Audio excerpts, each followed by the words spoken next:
There are just as many different styles of leadership as there are people. And we have this belief that there are certain characteristics you must have. But that doesn't actually fall into play. All around the world, no matter who you are, no matter what you do, there's 12 activities that every leader's engaged in.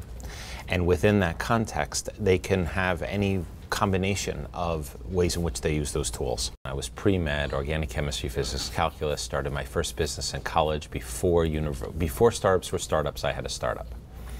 And I have been in, I've owned many businesses. I think it's up to 17, something like that right now. And everything I do or work with in terms of clients is something that I've done before, but I still own businesses today. So it's not as if that I'm just a speaker or a consultant or an advisor.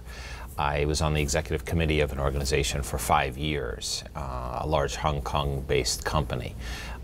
So my work is involved not in just going around advising people, but it's the actual ownership. And then, so I'm a person who owns, who does do this as an add-on to their products and services. In a country like Hong Kong, you have to know culturally what's going on. So, for example, this executive committee that I was on, and we ran a company with several thousand employees, you had half the group was Japanese and the other half was Hong Kongese. So culturally, you had to be able to understand how a Japanese leader would interact, what's important to them, and you'd have to understand the Hong Kongese and their belief structure. So I've been in Hong Kong now for 7 years and working in the Asia-Pacific region where 70% of the world's population lives.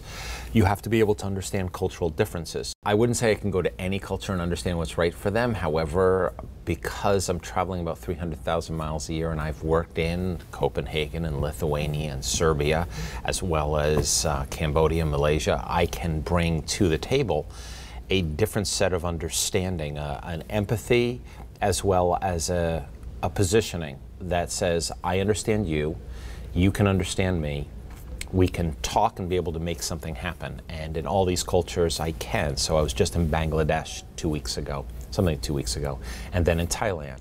Bangladesh is very different than Thailand, which is very different than Hong Kong, which is very different than San Francisco.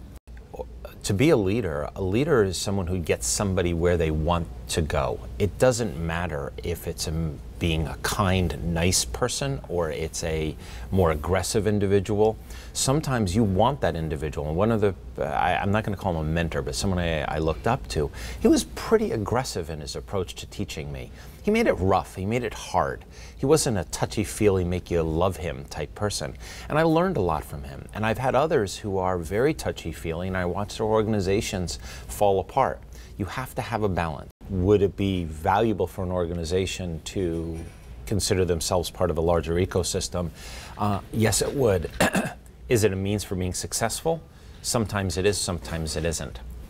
Amy Dominy, who used to run, and I don't know if it still exists, Dominy Investments, which was a socially responsible investment company out of New York City, once told me that people want socially responsible initiatives, but when it came to investing their own money, they didn't want to invest in those. They didn't get the returns and if a company was completely socially responsible.